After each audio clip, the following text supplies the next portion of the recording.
Shalom Bapak Ibu Saudara di dalam Tuhan. Shalom. Haleluya, mengucap syukur untuk kasih Tuhan yang tidak pernah berkesudahan di dalam hidup kita, selalu baru dan selalu baru setiap hari di dalam hidup kita. Amin. Mari sama-sama kita mau bangkit berdiri, kita mau menyatakan bahwa Tuhan, kasih-Mu tidak berkesudahan di dalam hidupku. Haleluya.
siapkan hati kita. Pada siang hari ini kita mau datang menyembah nama Tuhan, memuji Tuhan lebih lagi. Sebab kita percaya Tuhan Allah yang sanggup melakukan segala perkara di dalam hidup kita. Tidak ada yang mustahil bagi Tuhan. Apapun yang kami alami Tuhan saat ini, pada siang hari ini Tuhan, kami mau bawa ke dalam tangan-Mu ya Tuhan. Sebab kami percaya di dalam-Mu Tuhan kami menemukan jalan keluar di dalam setiap kehidupan kami. Terima kasih Tuhan. Bersama-sama kita mau menyatakan betapa dahsyat dan ajaib Engkau Tuhan.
Kami sungguh percaya Tuhan Engkau ajaib di dalam setiap kehidupan kami, apapun yang kami lakukan Tuhan, kami percaya Engkau Allah yang menuntun dan menopang setiap kami.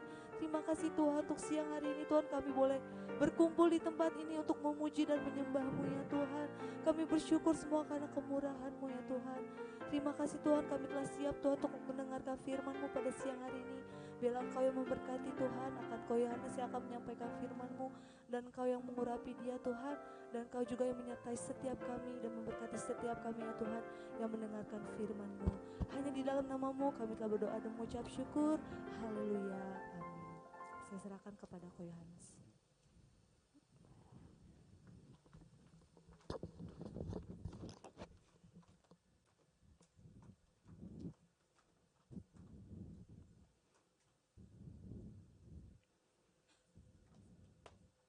Shalom saudara.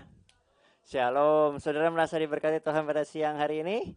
Amin. Ya saudara, pada siang hari ini kita akan membahas firman Tuhan yang berjudul The Call of Grace, yang berarti panggilan kasih karunia. Nah, kalau saudara mendengar kata panggilan, biasanya apa sih yang ada di benak saudara? Panggilan, apa sih yang dimaksud dengan panggilan? Ada yang bisa kasih saran? Ayo, masukkan. Panggilan. Panggilan bagi penumpang yang sudah memiliki karcis dipersilakan untuk masuk. Kenapa ngantri masuk surga? Ada lagi saudara? Nah, kalau kita dengan kata panggilan itu ada beberapa hal yang kita bisa lihat. Yang pertama adalah sebuah ajakan, benar nggak saudara? Kalau saudara memanggil teman saudara, yuk makan di rumah saya, gitu. Itu sebuah ajakan. Ada juga panggilan yang mengidentifikasikan sebuah tugas atau yang menunjukkan sebuah tugas atau pekerjaan yang harus saudara jalankan, benar kan ya?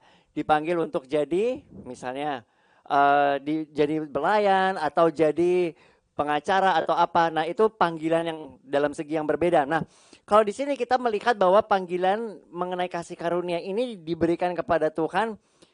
Ada beberapa hal yang mau kita pelajarin saudara. Yang pertama, kita akan lihat di dalam Lukas 19.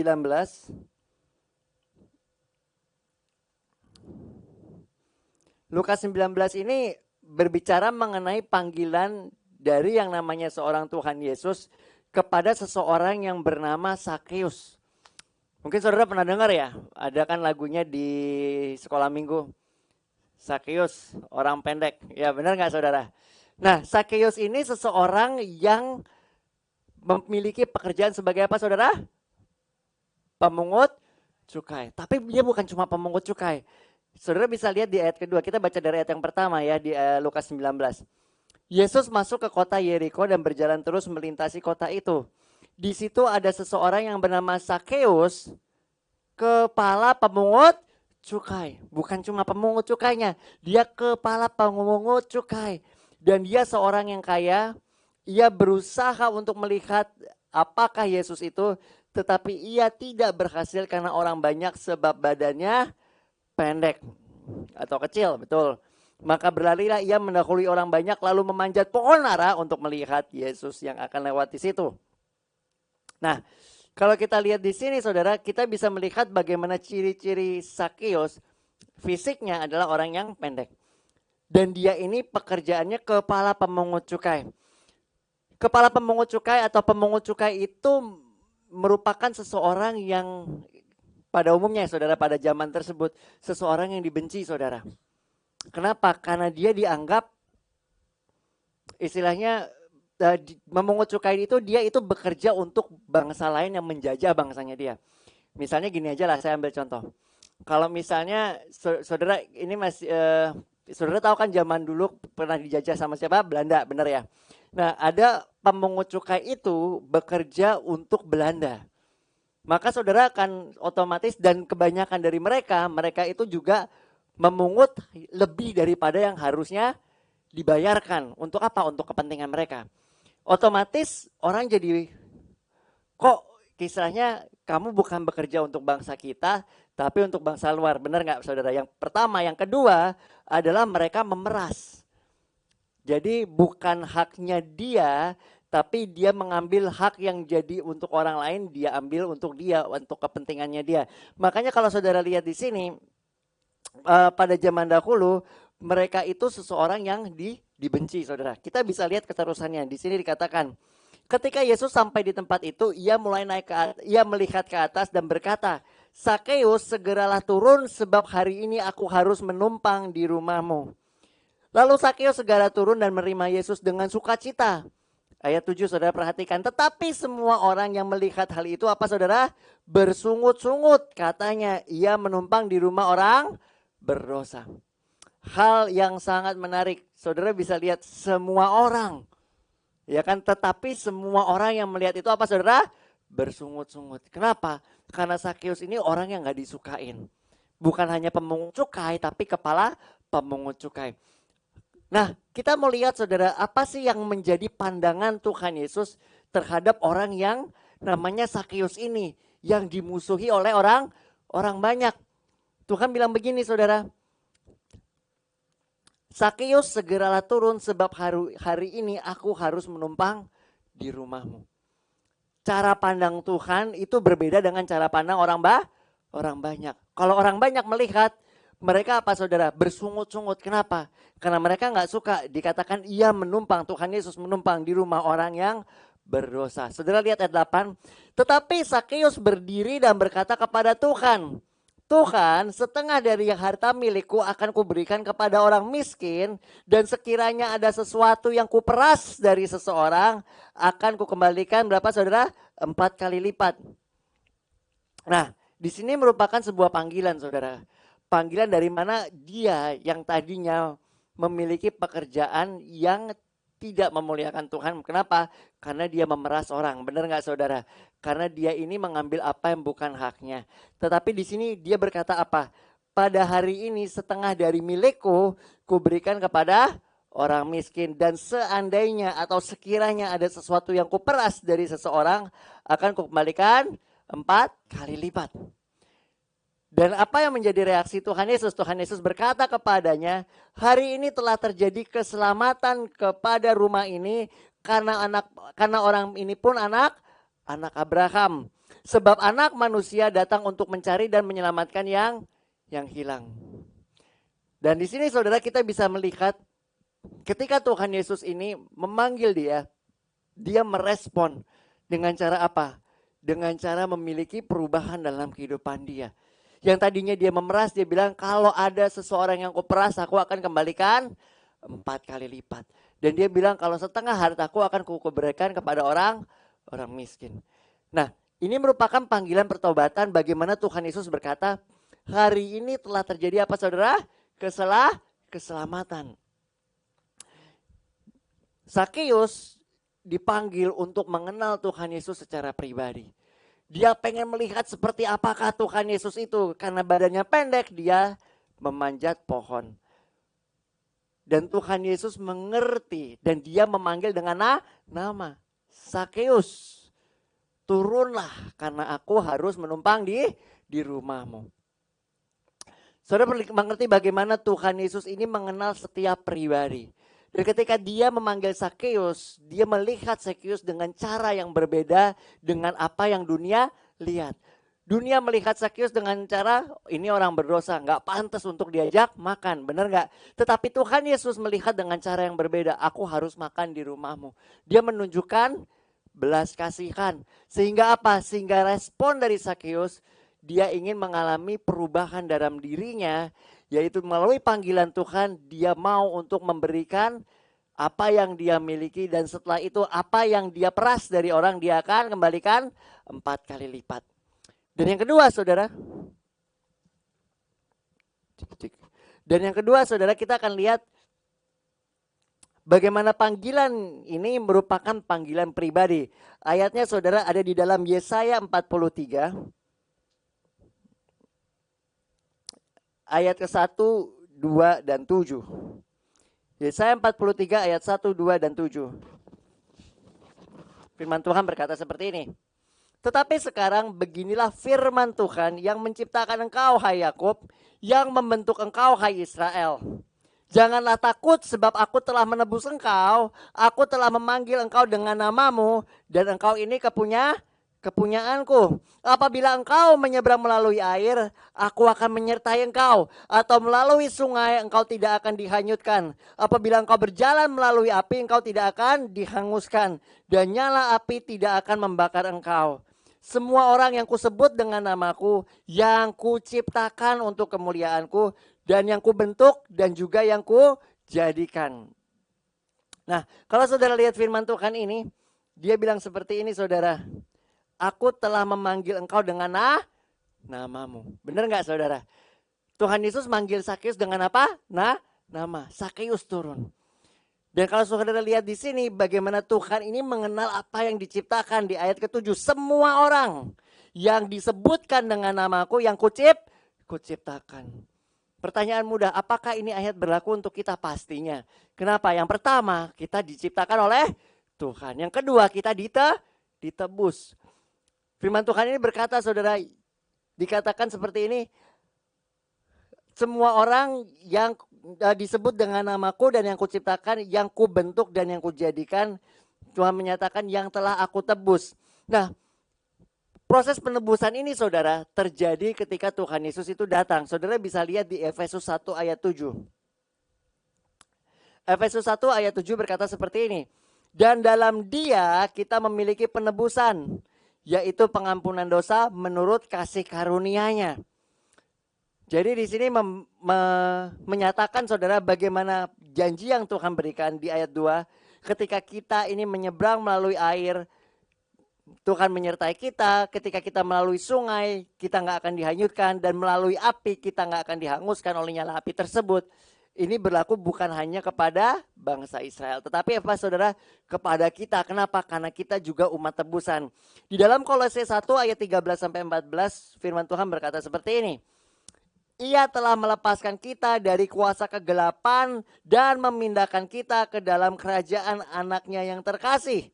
Dan di dalam Dia kita memiliki penebusan, yaitu pengampunan dosa. Kalau kita balik tadi dari kisahnya si Sakeus saudara. Bagaimana dia tadinya tidak mengenal Kristus. Dia mau untuk mengenal Kristus. Dan tadinya dia itu merupakan seseorang yang berdosa. Kenapa? Karena dia itu memeras orang. Ketika dia bertemu Kristus, dia memiliki penebusan saudara. Dia memiliki perubahan dalam dirinya sehingga dia berkata bahwa setengah hartaku akan kuberikan kepada orang miskin. Dan setelah itu dia bilang kalau ada yang aku peras, aku akan mengembalikannya 4 kali lipat. Nah, ini diteguhkan saudara di dalam 1 Petrus 1 ayat 18-19. Karena kamu tahu bahwa kamu telah ditebus dari cara hidupmu yang sia-sia, yang diwarisi dari nenek moyangmu, bukan dengan barang yang fana, yaitu dengan perak atau emas, melainkan dengan darah yang mahal, yaitu darah Kristus seperti anak domba yang tak bercacat dan tak bernoda. Nah, makanya saudara kita bisa lihat di sini ketika kita ini bertemu dengan Tuhan, maka kita ini bukan hanya ditebus, tetapi kita mengalami perubahan dalam kehidupan kita. Amin. Salah satu contoh yang kita bisa lihat bagaimana saudara mengenal seseorang yang namanya Saulus. Saulus pada saat belum bertemu Tuhan, dia ini memiliki misi yaitu untuk menganiaya pengikut Kristus. Tetapi ketika dia memiliki perjumpaan atau mengalami perjumpaan dengan Tuhan, apa yang terjadi saudara? Dia ini memiliki perubahan dalam dirinya. Dari yang tadinya dia menganiaya, dia menyaksikan Kristus. Dia menjadi saksi Kristus. Dan dengan apa yang dia alami saudara, semua orang bisa melihat bahwa dia adalah orang yang dipakai oleh Tuhan. Bahkan kalau saudara ingat cerita mengenai anak-anaknya Imam Skewa, masih ingat ya saudara? Anak-anaknya Imam Skewa ini ketika dia ini ada melihat seseorang yang kerasukan, dia ini mencoba untuk mengusir setan itu dengan nama Yesusnya Paulus. Dia bilang demi nama Yesus yang diberitakan oleh Paulus aku mengutuki engkau. Setannya bilang apa saudara? Yesus aku kenal, Paulus aku ketahui, tapi siapakah kamu? Kita bisa lihat saudara mengenai perubahan yang dahsyat yang Tuhan lakukan dalam diri. Yang pertama Sakeus, yang kedua Paulus. Kenapa? Karena dia dipanggil untuk menjadi saksi Kristus. Yang selanjutnya saudara kita akan lihat di dalam 2 Raja-Raja 5 ayat 1 sampai dengan 14. Ini menceritakan mengenai panggilan yang memulihkan. 2 Raja-Raja 5 ayat 1 sampai 14. Saya akan baca dari ayat part per part ya, atau bagian per bagian. Ayat 1 dan 2 dikatakan seperti ini. Naaman panglima Raja Aram adalah seseorang terpandang di hadapan tuannya dan sangat disayangi. Sebab oleh dia Tuhan telah memberikan kemenangan kepada orang Aram. Tetapi orang itu seorang pahlawan tentara sakit kusta. Orang Aram pernah keluar bergelombolan dan membawa tawanan seorang anak perempuan dari negeri Israel. Ia menjadi pelayan istri Naaman. Jadi kita lihat di sini ada seseorang panglima Raja Aram. Saudara bisa lihat namanya siapa saudara? Naaman. Dia ini di sini dikatakan bahwa dia ini orang Aram. Jadi dia ini nggak mengenal Tuhan. Dan setelah saya pelajari saudara, orang-orang ini saudara, orang Aram ini menyembah yang namanya dewa-dewa. Saudara kan makanya kalau lihat di firman Tuhan berkata kepada bangsa Israel, janganlah ada Allah lain di hadapan di hadapanku. Kenapa bangsa-bangsa lain itu memiliki Allah-Allah lain? Nah, salah satu allahnya itu Baal, saudara. Tapi ada Allah lain, misalnya saudara, mereka memiliki dewa badai atau dewa petir yang namanya Hada. Udah gitu ada namanya Rimon, dewa kesehatan dan penyembuhan. Ada yang namanya Molok, itu dewa ini dipujanya dengan cara orang itu mempersembahkan anaknya sendiri. Nah, jadi saudara bisa lihat bagaimana dia ini tidak mengenal Tuhan. Dan dikatakan di ayat yang ketiga, saudara, berkatalah gadis itu kepada nyonyanya, orang yang tadi ditawan, orang yang anak perempuan dari negeri Israel. Berkatalah gadis itu kepada nyonyanya, sekiranya tuanku menghadap nabi yang di Samaria itu, maka tentulah nabi itu akan menyembuhkan dia dari penyakitnya. Lalu pergilah Naaman memberitahukan kepada tuannya, katanya, beginilah dikatakan oleh gadis yang dari negeri Israel itu. Kita tahu bagaimana orang Israel itu menyembah Tuhan. Dan di situ mereka memiliki seseorang nabi yang namanya Nabi Elisa. Saudara bisa tahu Nabi Elisa adalah seseorang yang dipakai oleh Tuhan, yang dia itu meminta urapannya Nabi Elia. Ketika Nabi Elia itu diangkat ke surga. Dan di sini dikatakan, saudara, sekiranya Tuhanku menghadap nabi. Dibilang kalau kamu mau sembuh, kamu ngadap ke Nabi Elisa yang ada di Samaria. Dan Elisa pada saat itu berada di Samaria. Kenapa, saudara? Karena Samaria adalah ibu kota kerajaan Israel Utara. Jadi waktu itu Israel itu terpecah, saudara. Israel itu terpecah sekitar tahun sekitar tahun 930 sebelum Tuhan Yesus lahir. Jadi setelah kematian Salomo, dan dia ada di situ. Nah, saudara bisa lihat di ayat kelima. Maka jawab Raja Aram, baik, pergilah dan aku akan mengirim surat kepada Raja Israel. Lalu pergilah Naaman dan membawa sebagian persembahan 10 talenta perak dan 6.000 shikal emas dan 10 potong ikan.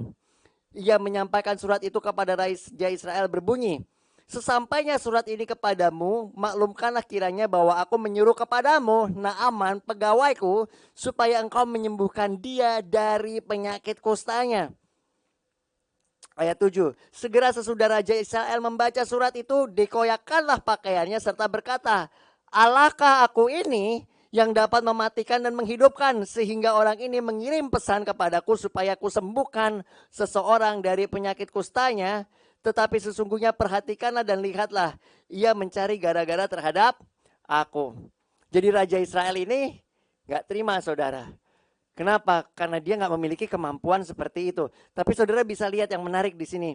Di ayat 8. Segera sesudah Elisa yang merupakan seorang nabi, abdi Allah itu, bahwa Raja Israel mengoyakkan pakaiannya sesudah didengarnya, dikirimkannya lah pesan kepada Raja yang bunyinya, mengapa engkau mengoyakkan pakaianmu? Biarlah ia datang kepadaku supaya ia tahu bahwa ada seorang nabi di Israel. Biar dia datang kepadaku, ini panggilan, benar nggak, saudara? Biarlah baca datang kepada saya. Berarti saya memanggil dia untuk datang. Kenapa? Karena dia mau menyatakan bahwa ada Tuhan yang bisa menyembuhkan. Tapi yang paling menarik adalah bagaimana cara menyembuhkannya. Benar nggak, saudara? Kan ada yang namanya mujizat, ada yang namanya cara untuk memperoleh mujizat. Kalau saudara lihat bagaimana Tuhan Yesus menyembuhkan, itu nggak dengan cara yang sama. Benar nggak, saudara? Ada yang dia berkata langsung sembuh, jadilah menurut imanmu. Ada yang Tuhan bilang, pergilah kamu dan perlihatkanlah dirimu kepada imam-imam, dan ketika mereka dalam perjalanan, kustanya hilang. Berbagai macam cara, ada yang Tuhan Yesus meludah di tanah, terus ditempelin ke matanya. Bagaimana macam cara? Nah, di sini yang hal yang menarik adalah cara dari yang Tuhan pakai untuk menyembuhkan orang ini. Saudara bisa lihat, tadi Elisa ini berkata orang itu suruh datang, ya saudara. Tapi saudara bisa melihat di ayat yang ke-9. Kemudian datanglah Naaman dengan kudanya dan keretanya, lalu berhenti di depan pintu itu di rumah Elisa. Ayat 10 nih. Elisa menyuruh seorang suruhannya kepadanya mengatakan, pergilah mandi 7 kali dalam sungai Yordan, maka tubuhmu akan pulih kembali sehingga engkau menjadi tahir. Tadi disuruh datang. Ketika orangnya datang, gak disamperin, saudara. Disuruh siapa? Bujangnya. Atau suruhannya, suruh ngomong apa, saudara? Mandi. Di mana, saudara? Mandi 7 kali dalam sungai Yordan. Saudara masih ingat, dia petinggi, saudara. Saudara bayangin ada menteri datang ke sini, saudara. Menteri datang, terus dia minta didoain. Gitu ya saudara, minta didoain, tapi yang nyamperin adalah OB-nya. Pak Menteri disuruh mandi di Kali Ciliwung 7 kali. Saudara bisa bayangin gak rasanya seperti apa menteri itu? Karena dia berharap sesuatu yang besar akan terjadi. Misalnya saya kan ketemu kehormatan menteri, saya datang akan ditumpangin tangan, didoain sembuh. Itu merupakan ekspektasi.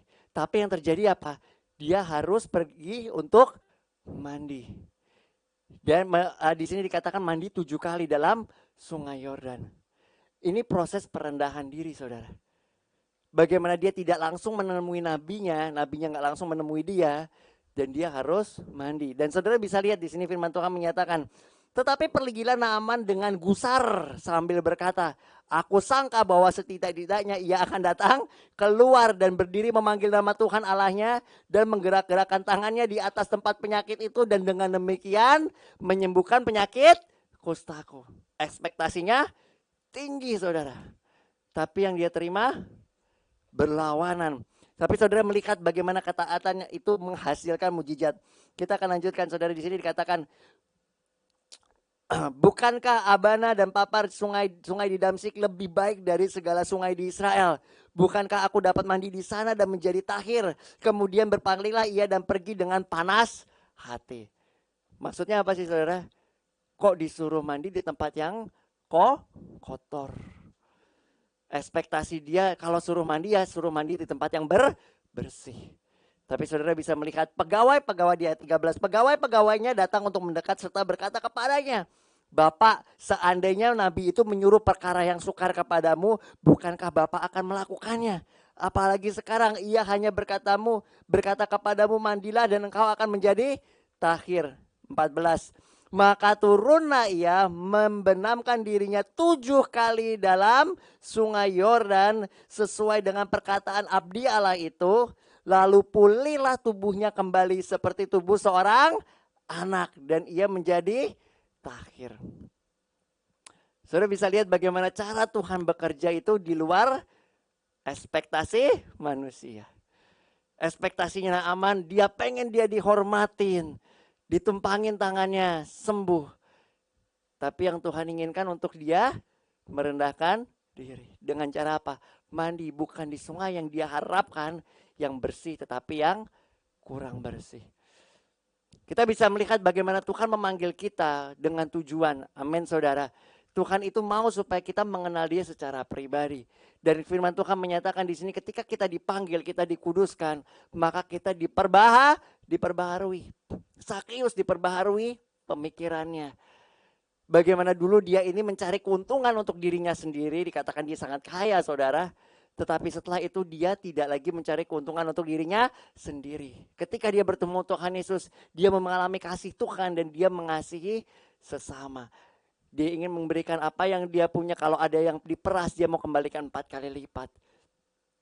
Paulus yang tadinya adalah menganiaya, setelah bertemu Tuhan, dia menjadi saksi Kristus. Dan kita bisa melihat bagaimana cara Tuhan untuk memberikan kita mujizat itu berbeda dengan ekspektasi kita. Tapi ketika kita memiliki ketaatan saudara, maka firman Tuhan berkata, dia Allah yang akan memegang pada janjinya. Firman Tuhan berkata, dia bukan manusia yang akan lupa akan janjinya, tetapi apapun yang keluar dari mulutnya dia akan digenapi. Dan kalau kita mau saudara untuk menerima panggilan Tuhan atau menjawab panggilan Tuhan tersebut, maka apa yang menjadi bagian kita itu akan digenapi dalam kehidupan kita. Amin saudara. Amin. Saya undang saudara untuk bangkit berdiri. Kita akan nyanyikan lagu bersama. Kita akan menyembah Tuhan.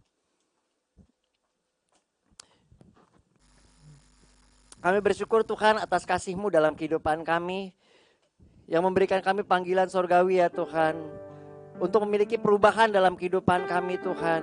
Karena Engkau yang telah menebus kami bukan dengan barang yang fana Tuhan, bukan dengan emas, bukan dengan perak Tuhan, tetapi dengan darah-Mu yang mahal. Supaya kami bisa memiliki Tuhan pribadi-Mu dalam kehidupan kami. Supaya janji-Mu Tuhan digenapi dalam kehidupan kami. Supaya kami bisa menyatakan Tuhan kasih-Mu Tuhan. Supaya kami bisa memiliki karakter-Mu Tuhan. Supaya kami bisa memiliki kerendahan diri Tuhan. Supaya nama-Mu yang ditinggikan Tuhan. Karena Engkau yang berkata, kalau kami Tuhan mau untuk merendahkan diri kami, Engkau akan membawa semua orang untuk datang kepadamu. Kita akan nyanyikan lagu Ku Bersyukur Kepadamu Tuhan. Ku bersyukur padamu Tuhan atas kasih-Mu dan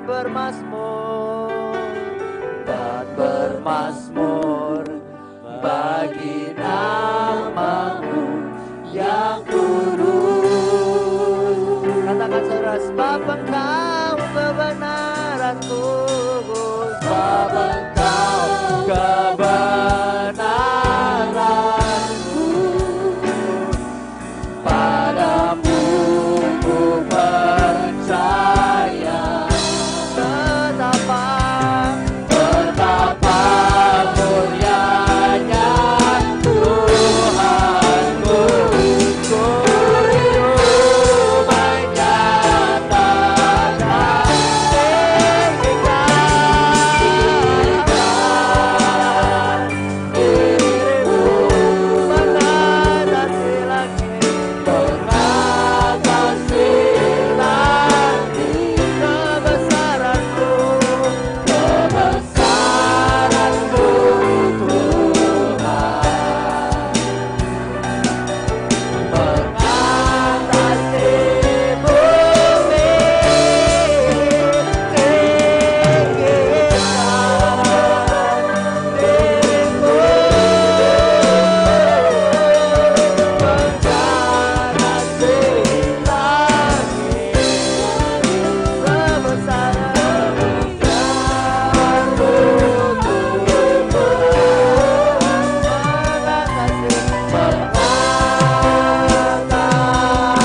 menyatakan kepada Tuhan, katakan ku bersyukur padamu Tuhan.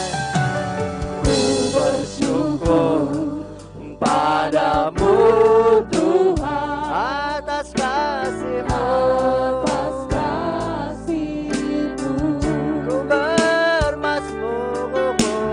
Ku bermasmur bagi nama-Mu yang kudus. Sebab Engkau kebenaranku, sebab Engkau kebenaranku,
Tuhan mengasati segala sesuatu Tuhan. Dan biarlah nama-Mu dipermuliakan dalam kehidupan kami. Karena karya-Mu yang dikerjakan dalam kehidupan kami Tuhan menghasilkan buah, dan buah itu tetap Tuhan. Supaya apa yang menjadi pekerjaan-Mu Tuhan dapat dinyatakan. Supaya kami bisa menjadi Tuhan garam dan terang-Mu dalam kehidupan kami. Di dalam nama Tuhan Yesus kami berdoa dan mengucap syukur. Haleluya. Amin.